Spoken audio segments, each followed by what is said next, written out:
सबसे ज्यादा वोटों से जिताने वाली जयकार तो नहीं है।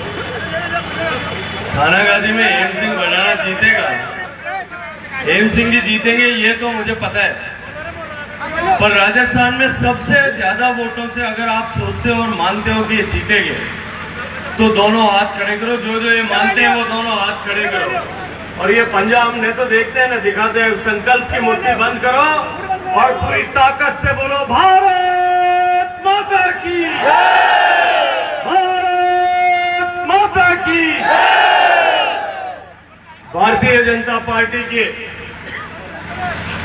थानागाजी विधानसभा में आयोजित आज इस चुनावी सभा में मंच पर उपस्थित आप सबके लाडले नेता, राजस्थान सरकार के पूर्व काबीना मंत्री, जन जन के लाडले मेरे मित्र हेम सिंह भडाना जी, मंच पर उपस्थित अलवर भारतीय जनता पार्टी परिवार के मुखिया और जिलाध्यक्ष आदरणीय अशोक गुप्ता जी, जिले के महामंत्री आदरणीय गोवर्धन जी सिसोदिया, जिले के उपाध्यक्ष आदरणीय देशराज जी, आदरणीय सीआर मीना जी, आदरणीय दयानंद नामा जी, आदरणीय श्रवण कुमार जी मंडल अध्यक्ष थानागाजी, आदरणीय कमल जी मंडल अध्यक्ष, आदरणीय रामराज जी, आदरणीय रामनिवास जी उपप्रधान, मंच पर उपस्थित मंडल अध्यक्ष हरलाल प्रजापति जी, राकेश मीणा जी, आदरणीय सुरेश शर्मा जी जिला पार्षद, राजेंद्र तिवारी जी, आदरणीय हनुमान जाखड़ जी, सतीश गुप्ता जी, इस मंच पर उपस्थित और मंच के सामने बैठे हुए भारतीय जनता पार्टी के सभी वरिष्ठ दायित्ववान कार्यकर्ता, पूर्व दायित्ववान कार्यकर्ता, जनप्रतिनिधिगण, पूर्व जनप्रतिनिधिगण, भारतीय जनता पार्टी को इस अपार संख्या में जन समर्थन देने के लिए आए हुए सभी मेरे पिता तो ये बुजुर्ग, युवा साथियों, पत्रकार मित्रों, इस अभूतपूर्व स्नेह से भरे हुए स्वागत के लिए मैं आप सबका हृदयपूर्वक धन्यवाद करता हूं, आप सबका अभिनंदन और आभार ज्ञापित करता हूं। मित्रों, 3 दिन पहले दिवाली थी।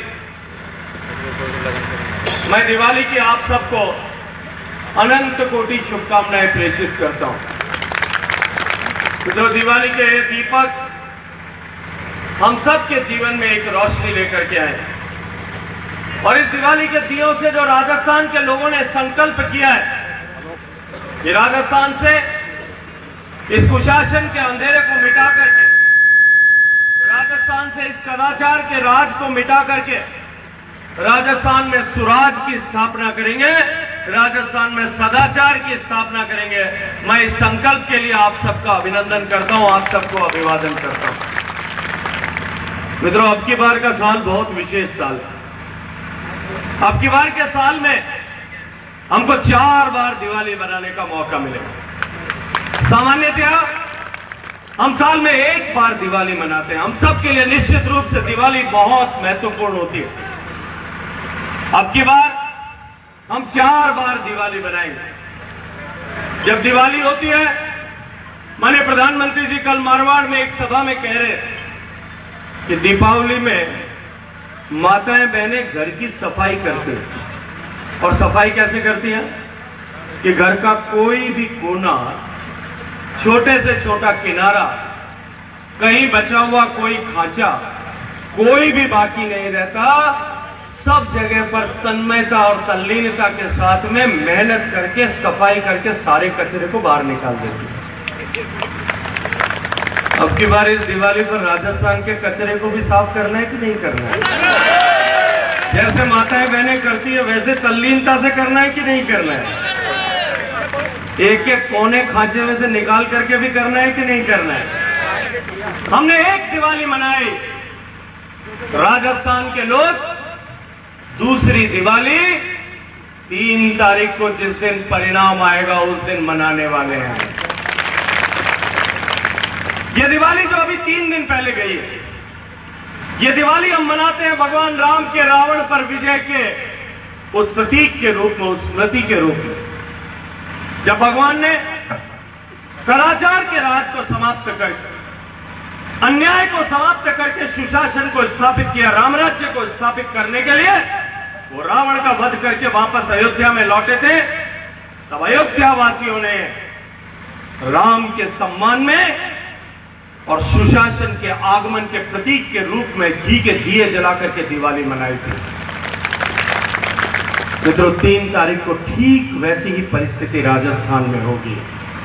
जिस तरह से भगवान राम की सेना में सामान्य लोग, वनवासी लोग, वानर, भालू, बरूद ऐसे इकट्ठे होकर के उनकी शक्ति से राम ने तो 3 लोक के विजेता रावण को हरा करके सुशासन को स्थापित किया था। ठीक उसी तरह भगवान राम की सेना जो मेरे सामने बैठी है, ये राम की सेना 3 तारीख को राजस्थान में सुशासन की स्थापना करेगी।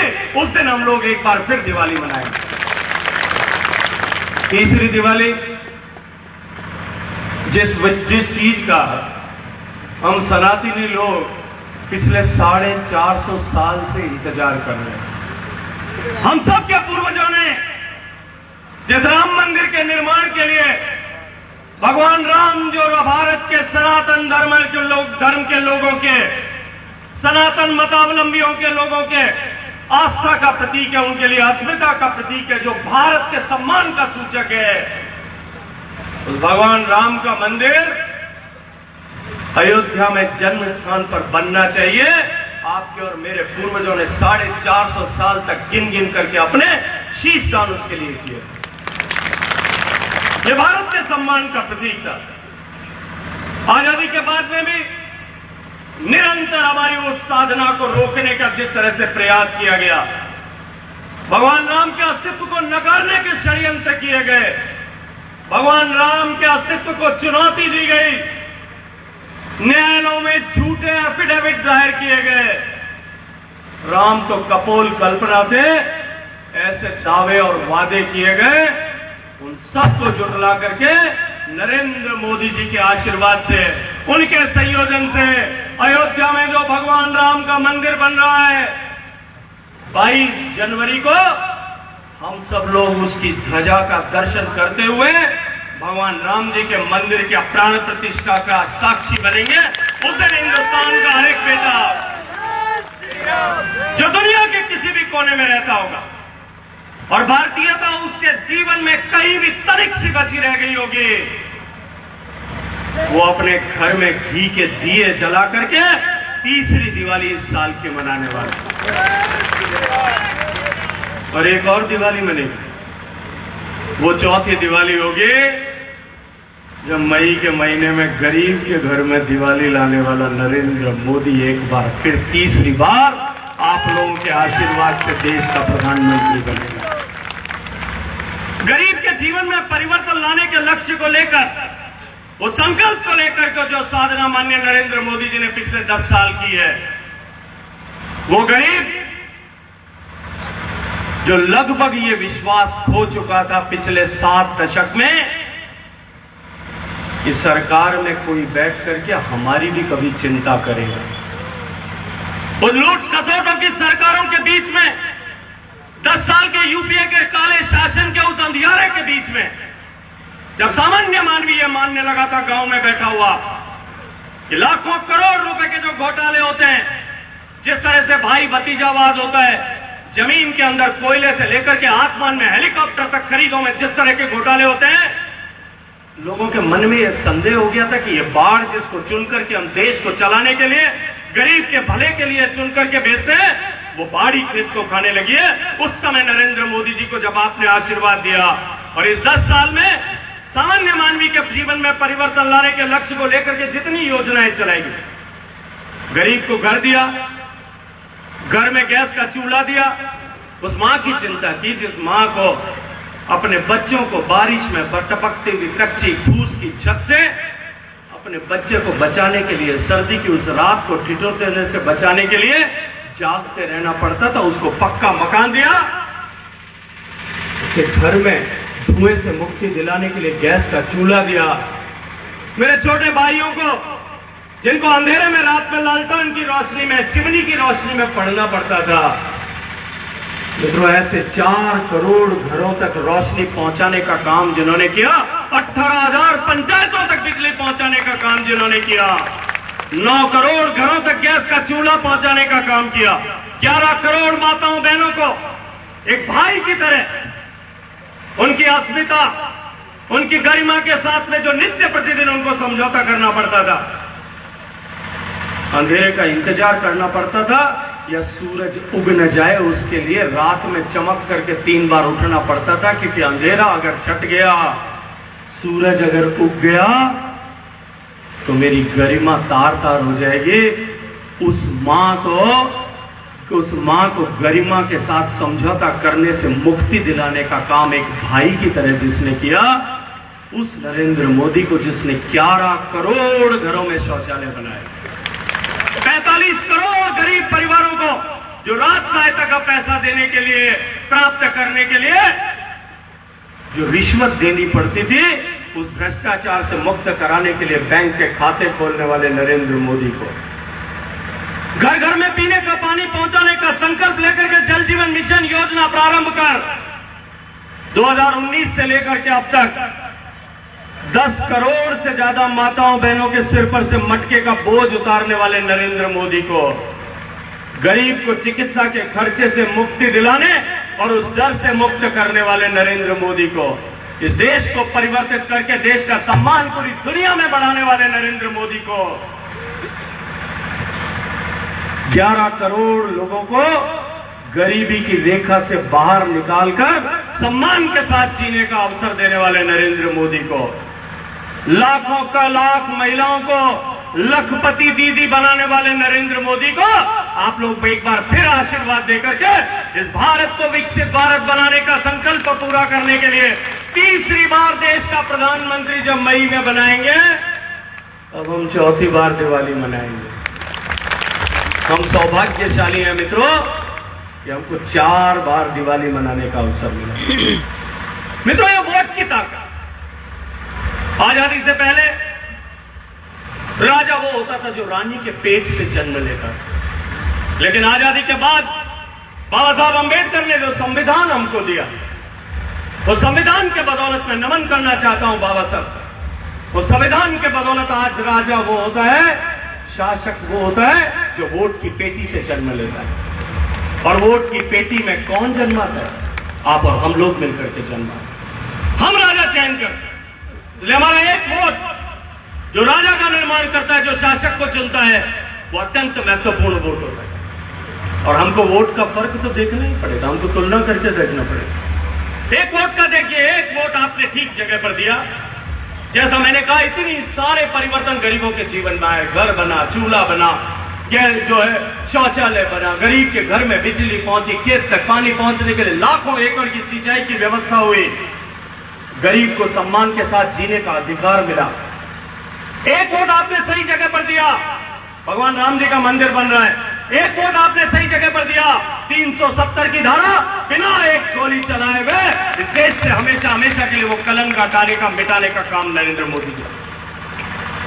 एक वोट आपने सही जगह पर दिया, सर्जिकल स्ट्राइक और एयर स्ट्राइक करके आतंकवादियों को घुटने पर लाने का काम नरेंद्र मोदी ने किया। एक वोट आपने सही जगह पर दिया।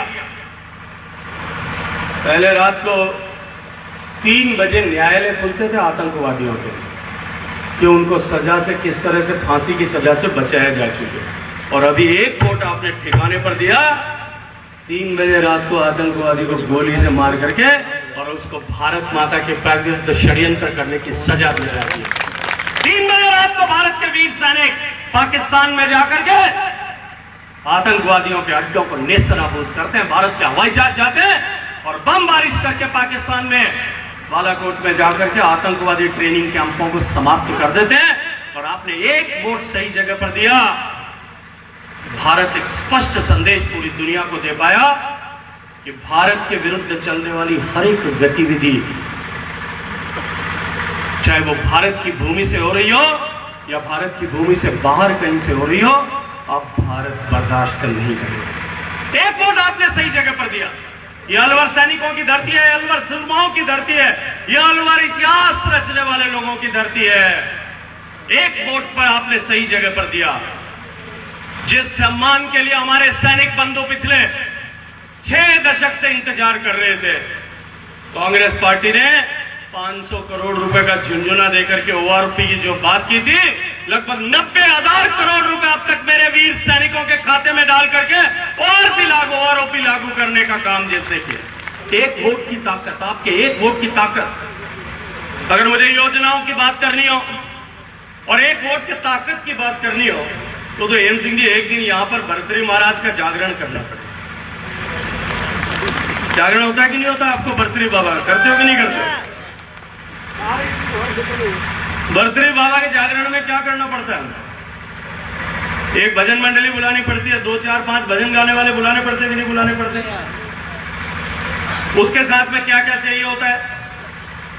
एक हारमोनियम बजाने वाला चाहिए होता है, एक जो है उसके साजबाज में ढोलक बजाने वाला चाहिए होता है, एक वो तबला बजाने वाला चाहिए होता है, 2-4 मंजीरे बजाने वाले चाहिए होते हैं, 2-3 खुड़ताल बजाने वाले चाहिए होते हैं, एक वो आजकल बड़ा बाजा आता है, क्या कहते हैं मुझे पता नहीं उसका नाम, क्या कहते हैं उसको, ऑर्गन बजाने वाला चाहिए होता है, एक 2 डंडी से वो डबडम डम बजाते हैं वो भी चाहिए होता है। इतने सारे साज सामान साजबाज की जरूरत हमको एक जागरण कराने के लिए पड़ती भी नहीं पड़ती, 8-10 माइक भी लगाने पड़ते। और उस जागरण में मैं भी क्या है कि मुझे भी अपनी कॉन्स्टिट्यूंसी में रात में जागरणों में जाना पड़ता है। मैं देखता हूं अमूमन रात को 12 बजते जागरण में वही लोग बैठे रहते हैं, बुजुर्ग लोग जिनको घर में नींद नहीं आती, बाकी सब घर जाके सो जाते। बुजुर्ग लोग बैठे रहते हैं वहां पे, बाकी सब घर जाकर के सो जाते। मैं जिम्मेदारी के साथ में एक बात कहता हूं, हेम सिंह जी और गुप्ता जी, एक दिन यहां जागरण रख लेना थानागाजी। न बाजा चाहिए, न पेटी बाजा चाहिए, न तबला चाहिए, न मंजीरा चाहिए, न झींझा चाहिए, न वो ऑर्गन चाहिएगा और न पैड चाहिएगा। एक माइक लगा देना। और जिम्मेदारी से एक बात कहता हूं, जिम्मेदारी के साथ में, कि मैं नरेंद्र मोदी जी की योजनाओं का और उसका भारत पर पड़े हुए प्रभाव का जागरण आपके सामने करूंगा। और एक रात में, उस रात में जब मैं जागरण करूंगा, पूरी रात में 8 साल से लेकर के 80 साल तक का वहां बैठा हुआ आदमी आंख नहीं झपका सके। और वो नहीं जो घर में बैठ करके बेडरूम में भाभी जी के पास सो रहा होगा ना, वो भी उठ करके बैठ करके सुनेगा, इधर उधर नहीं देख सकेगा, बालकनी में आकर के सुनेगा, छत पे जाकर के सुनेगा। मेरी उसमें कोई मानता नहीं। नरेंद्र मोदी जी को जो आपने एक वोट सही ठिकाने पर दिया, सही आदमी का चुनाव किया, ये उसका परिणाम है कि आज देश बदल रहा है और दुनिया फटी हुई आंखों से भारत को बदलते हुए देख रही है। पर एक वोट गड़बड़ दिया तो क्या हुआ? पिछली बार 2018 में क्या हुआ था? किसान का कर्जा माफ करेंगे। 10 तक की गिनती गिनाई थी कि नहीं गिनाई थी? कि आपके अलवर वाले जो हैं पेट से जन्मे हुए, उन्होंने भी खड़े होकर के गिनती सुनी थी। ये जब आए तो इनको पूछना, भैया वो 10 तक की गिनती का क्या होगा? जिस राजस्थान का किसान स्वाभिमानी सम्मान के साथ जीने वाला किसान था, जो धरती का सीना फाड़ करके अन्न पैदा करके लोगों का पेट भरता रहा, और कभी राजस्थान में कोई किसान आत्महत्या नहीं करता।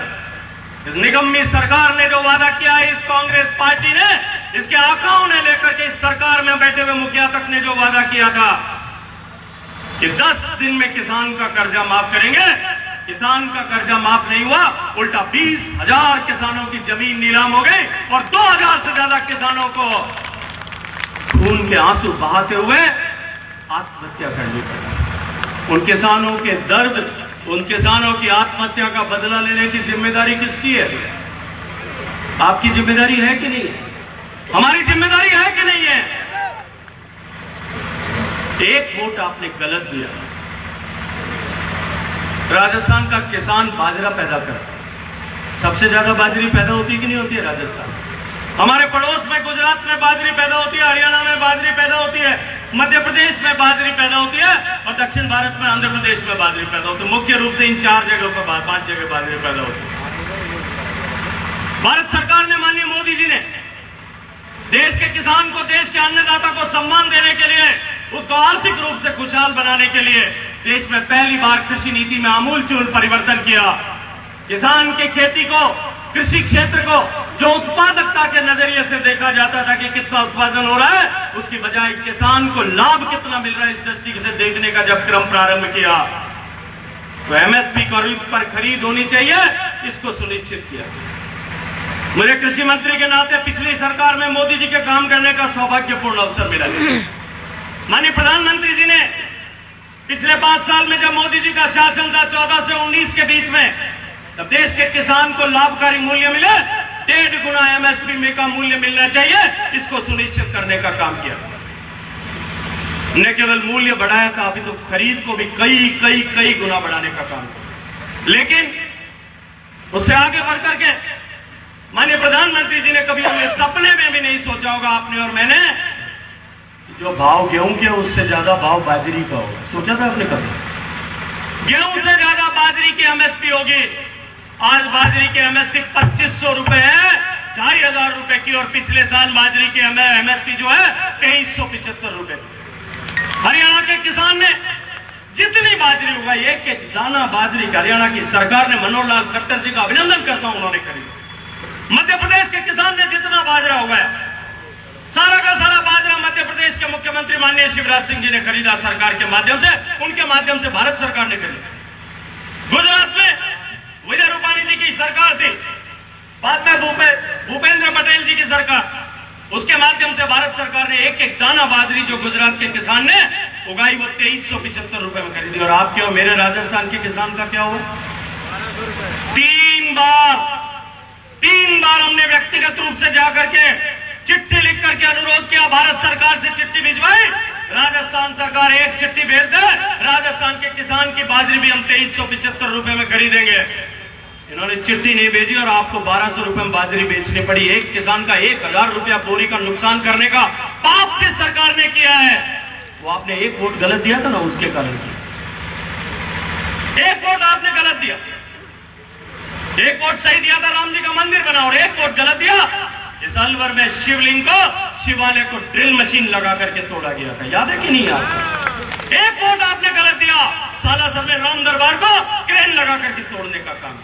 एक वोट आपने गलत दिया, राजस्थान देश में भ्रष्टाचार में 1 नंबर पर पहुंच गया। 1 नंबर आपने एक वोट आपने गलत दिया, इस राजस्थान में 17 बार पेपर लीक का पाप हुआ। युवाओं के सपनों को तार तार कर दिया गया, और ये गरीब आदमी, गरीब किसान जो अपना पेट पर गांठ बांध करके अपने बच्चों को पढ़ाता है, उसके अरमानों को चूर चूर करने का पाप इस अशोक गहलोत सरकार ने किया कि एक वोट आपने गलत दिया। 1 वोट, मात्र 1 वोट आपने गलत जगह पर दिया। राजस्थान जिसकी पहचान महिलाओं के सम्मान के साथ होती, आपके मेरे सबके क्षेत्र में, गांव में हजारों लोग ऐसे मिल जाएंगे। राजस्थान के लिए कहते हैं पग पग सूरा देवली, पग पग सतिया थान, डग भरता मन डर पे, वो है रंग भरो राजस्थान। एक एक पांव रखते हुए डर लगता है, क्योंकि हर पांव में कहीं किसी सूरमा की देवली होगी जिसने भारत के अस्मिता के मान बिंदु गाय, गंगा, गौरी, गीता, गायत्री, उसके लिए हंसते हंसते अपने आप को कुर्बान कर दिया होगा। और उसके पीछे सती हुई किसी न किसी मां का थान होगा, जिसने इस संकल्प के साथ में कि मेरे मरने के बाद में भी मेरी देह को कोई अपवित्र न कर सके, हाथ न लगा सके, इसके लिए हंसते हंसते जौहर कर लिया होगा, अग्नि स्नान कर लिया होगा। ये ऐसे राजस्थान की धरती जिसमें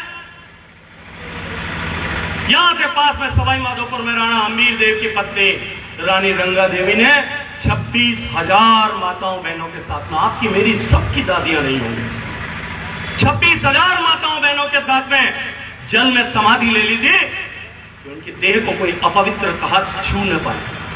रानी पद्मिनी, मेवाड़ की रानी, 16,000 महिलाओं के साथ में अग्नि स्नान कर लिया था। कल्पना कीजिए कितना बड़ा महिलाओं के सम्मान और कैसा चरित्र राजस्थान का है। उस राजस्थान जिसकी पहचान पन्ना और गोराधाय से थी, जिन्होंने हंसते हंसते अपने कलेजे के टुकड़े अपने बेटे को, अपने राजा की बेटी, अपने स्वामी के बेटे को बचाने के लिए, कटाने के लिए जो है वो स्वीकार कर लिया। इस राजस्थान की पहचान उस हाड़ी रानी से थी। पति युद्ध में जा रहा है और उस पति का मन जो है कहीं मेरे में न अटक जाए, अपने हाथ से अपना तलवार से गला काट करके थाली में डाल करके बेच दिया। उस राजस्थान की, उस महिलाओं से राजस्थान की पहचान, इस राजस्थान की पहचान मीराबाई के भजनों से, गीतों से थी। कालीबाई सुदूर बांसवाड़ा में वो छोटी बच्ची अपने गुरु गोविंद, जो आदिवासी जलियांवाला बाग के कांड से भी पहले, जब हजारों लोगों को अंग्रेजों ने गोलियों से भून दिया, आदिवासियों को, अपने गुरु गोविंद को बचाने के लिए, अंग्रेजों के पंजे से बचाने के लिए, जिसने हंसते हंसते मरना स्वीकार कर दिया, उससे पहचान थी। इस राजस्थान की पहचान कर्माबाई के खींच से थी, नरसिंह जी के मायरे से थी। उस राजस्थान की पहचान के मुंह पर कालिक पोत करके राजस्थान को दुनिया की नजरों में रेप कैपिटल बना करके, देश में, जिस प्रदेश में सबसे ज्यादा बलात्कार होता है, ऐसा प्रदेश बनाने का पाप की सरकार ने किया। वो एक वोट गलत देने के कारण से हुआ। एक वोट गलत देने के कारण से आपके अलवर में क्या कसूर था उस बेटी का, जिसके साथ में 3-3, 4-4 लोगों ने दरिंदगी की और उसके बाद में गला दबा करके उसको मारने की कोशिश की, और जब नहीं मरी, तड़प रही थी, तो सिर पर लठ का वार किया, उसके बाद में भी नहीं मरी तो मुंह पर तेजाब डाल दिया, और तेजाब डाल करके तड़पती भी किसको कुएं में फेंकना जिसने किया, वो पाप आपने एक वोट गलत जगह पर दिया, उसके कारण से हुआ। 2 लाख माताओं बहनों के साथ में, घर परिवार की बेटियों के साथ में इस तरह का खोटा काम पिछले 5 साल में हुआ, क्योंकि हमने एक वोट गलत जगह पर दे दिया। इस राजस्थान को बेरोजगारी की राजधानी बनाने का षड्यंत्र और पाप हुआ। इस राजस्थान को भ्रष्टाचार में पहले पायदान पर पहुंचाने का पाप हुआ। ये राजस्थान, जो राजस्थान आदरणीय वसुंधरा जी की सरकार के समय में, माननीय मोदी जी और वसुंधरा जी की जब डबल इंजन की सरकार थी, देश की सरकार की कोई भी योजना हो, उस योजना के इंप्लीमेंटेशन में पहले नंबर पर जो राजस्थान दूसरे और पहले नंबर पर रहता था। आपने एक वोट गलत दिया। मोदी जी ने मुझे जिम्मेदारी दिया हर घर तक पानी पहुंचाने का। 2019 में काम शुरू किया था दिसंबर में। अब तक देश में 10 करोड़ से ज्यादा घरों तक पानी पहुंच गया। जब हमने काम शुरू किया था केवल 16% घरों तक पानी पहुंचता था। आज देश में 67-68% घरों तक पानी पहुंचता है। गुजरात में 100% घर तक पानी पहुंचता है। आपके पड़ोस में हरियाणा में किसी मां बहन को घर से बाहर पानी लेने के लिए नहीं जाना पड़ता, हर घर तक पानी जाता है नल के माध्यम से। पंजाब में हर घर तक जाता है, तेलंगाना में हर घर तक जाता है, गोवा में हर घर तक जाता है, हिमाचल प्रदेश में हर घर तक जाता है। ऐसे अनेक प्रदेश है जहां 100% काम हुआ। उत्तर प्रदेश में 2.5 करोड़ घर है।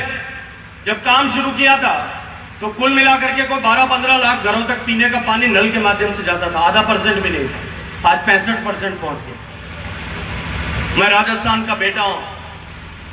मेरी जिम्मेदारी थी कि मेरे राजस्थान की माताओं बहनों को इस पीने के पानी के उठाने के बोझ से मुक्ति मिले, क्योंकि मैं पश्चिमी राजस्थान में पैदा हुआ। मेरा कर्म क्षेत्र, मेरी जन्मभूमि जैसलमेर है, और मैंने देखा अपनी माताओं बहनों को 12 साल की उम्र से लेकर के 65 साल की उम्र तक उसकी जीवन में सारी भूमिकाएं बदलती है।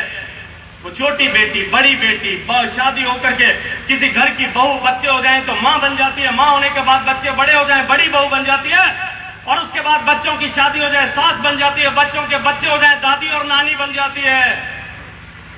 लेकिन उसके सर पे जो मटका नहीं उतरता 12 साल से लेकर 65 साल तक, छोटा मटका से शुरू होता है, बड़ा मटका, उसके ऊपर मटका, उसके ऊपर छोटा मटका, ये बढ़ते भी है और वापस बुढ़ापा आता है तब उतरते भी है, लेकिन वो मटका उसके सिर से उतरता नहीं।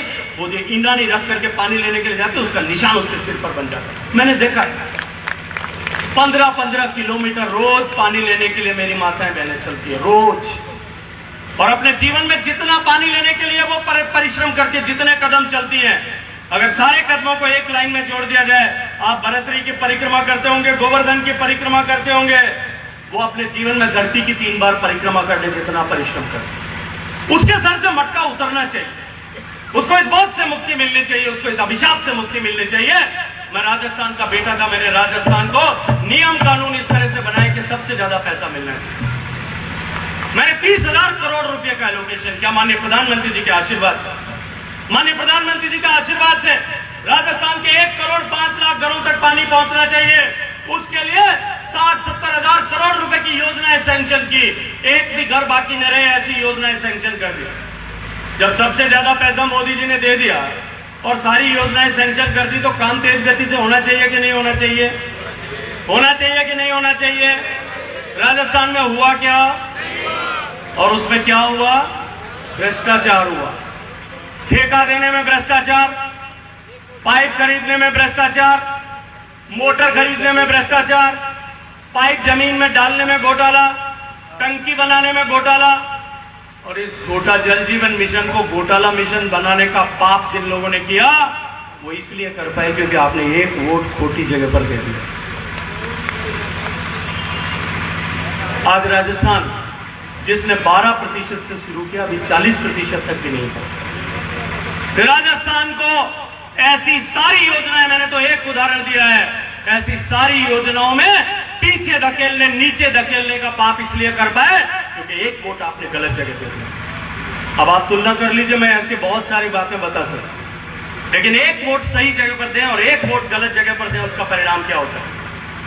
एक वोट आपने गलत जगह पर दिया, करौली में दंगा हुआ, करौली के बाद भीलवाड़ा में दंगा हुआ, भीलवाड़ा के बाद जोधपुर में दंगा हुआ, जोधपुर के बाद में उदयपुर में उन लोगों की, क्योंकि सारे दंगों में तुष्टीकरण हुआ, मंदिरों को तोड़ने में तुष्टीकरण हुआ, हिंदू के त्योहारों पर प्रतिबंध लगा करके तुष्टीकरण किया, दंगों की जांच में तुष्टीकरण किया, गिरफ्तारी में तुष्टीकरण किया, जमानत देने में तुष्टीकरण किया, मुआवजा देने में तुष्टीकरण किया। तब ऐसे अलगाववादी ताकतों के हौसले और हिम्मत बढ़े कि उदयपुर में उस कन्हैयालाल टेलर की गले से हाथ जो है सिर को धड़ से जुदा कर दिया। एक वोट आपने गलत दिया ना, उसका हौसला इतना बड़ा। एक वोट आपने गलत दिया, उसका खामियाजा राजस्थान के 7.5 करोड़ लोगों ने पिछले 5 साल तक भुगता है। मित्रों, अब समय आ गया है कि हम सही फैसला लें और कठोर फैसला लें। अब की बार ये तय कीजिए कि थानागाजी में अब की बार हम एक भी अपने भाई को, ये जो देश का युद्ध है भैया, ये सामान्य चुनाव नहीं है, ये एक धर्म युद्ध है जो कदाचार और सदाचार के बीच में हो रहा है, जो भ्रष्टाचार और ईमानदारी के बीच में हो रहा है, जो सनातन और सनातन को तोड़ने वालों के बीच में हो रहा है।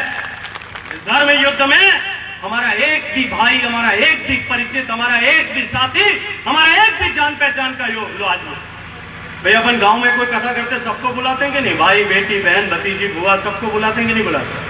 कि भाई सब आकर के आरती करो, इसमें यज्ञ में सब लोग अपनी अपनी तरफ से समिधा डालो, 2 लकड़ी डालो, 1 चम्मच घी डालो, करते हैं कि नहीं करते? आरती करते हैं, सबसे कराते हैं कि नहीं कराते? कि भाई पुण्य में सब लोग भागीदार होने चाहिए। ये चुनाव नहीं है, ये पुण्य का काम है, इसमें एक भी आदमी बाकी नहीं रहना चाहिए। हर आदमी को अपने जान पहचान के, अपने साथी को, अपने संगी को, अपने मिलने वाले को, अपने रिश्तेदार को, अपने जान पहचान के व्यक्ति को तैयार करो, उसको ढूंढो, उसको मनाओ। कोई राह पे भटक गया है, उसको अपने साथ में लेकर के आओ और इस थानागाजी में प्रचंड बहुमत के साथ में कमल खिलाओ। मुझे पिछले 3 महीने में राजस्थान के हर जिले में जाने का सौभाग्यपूर्ण अवसर मिला। पहले परिवर्तन संकल्प यात्रा के निमित्त, उसके बाद में पार्टी के विभिन्न कार्यक्रमों के निमित्त, अभी चुनाव की सभाओं में, पहले नामांकन की सभाओं में। मैं एक बात जिम्मेदारी से कह सकता हूं आपके सामने, तो गारंटी स्टाम्प पेपर पर लिख दो, प्रचंड बहुमत के साथ में भारतीय जनता पार्टी की सरकार बन रही है, जो अब उतना ही निश्चित है जितना निश्चित यह है कि कल का सूर्योदय वो पूरब दिशा से होगा, उतना ही निश्चित है कि भारतीय जनता पार्टी की प्रचंड बहुमत से सरकार बनेगी। और अगर आप लोग सब भरोसा दिलाओ तो मैं जाकर के मोदी जी को और अमित शाह जी को कह दूं कि थानागाजी वालों ने कह दिया है कि राजस्थान में जब सरकार बनने के लिए रिजल्ट आएगा तब सबसे पहले कमल जो है वो थानागाजी से खिलेगा। बोलो, आप लोग सहमत हो? मानते हो? जो लोग ये संकल्प करने को तैयार हैं कि सेठ की 25 तारीख को अंतिम वोट जब तक पेटी में नहीं गिरेगा तब तक न हम थकेंगे, न हम रुकेंगे, न हम झुकेंगे, न हम बिकेंगे, न हम टूटेंगे, न हम बटेंगे, वो लोग अपने दोनों हाथ उठाओ, संकल्प की मुट्ठी बंद करो और पूरी ताकत से बोलो, भारत माता की, भारत माता की। गहलोत सरकार ने एक गड़बड़ और भी किया है पूर्वी राजस्थान के साथ, ईआरसीपी में गड़बड़ किया है। इन्होंने पूर्वी राजस्थान के इन 13 जिलों के किसानों और इन 13 जिलों के 3.5 करोड़ लोगों के सूखे कंठों के साथ में राजनीति करने का पाप किया। मैंने 10 बार मीटिंग की, 10 बार मीटिंग बुलाई जयपुर, दिल्ली में। बरतरी को साक्षी मान करके कहता हूं कि एक भी मीटिंग में कांग्रेस पार्टी का मंत्री और उनका मुख्यमंत्री नहीं आया। सरकारी अधिकारी आते थे, तोते की तरह सिर हिलाते थे, भाई साहब आप बात तो सही कह रहे हो पर हम क्या करें, हमारे सीएम साहब नहीं मानते। मैंने कहा मैं राजस्थान को पैसा देने के लिए तैयार हूं, लेकिन वो कागज दुरुस्त करके साइन करके भेजने को राजी नहीं थे। मुझे पता था कि ये नहीं करेंगे, ये नहीं मानेंगे। मैं एक दिन प्रधानमंत्री जी के पास गया, मैंने निवेदन किया कि साहब रोज मुझे भी गाली देता है, आपको भी गाली देते हैं, आप बताओ क्या करना चाहिए। तो उन्होंने कहा देखो भैया, रुकना नहीं चाहिए, बाधाओं से डर के हारना नहीं चाहिए, नया रास्ता ढूंढने का प्रयास करना चाहिए।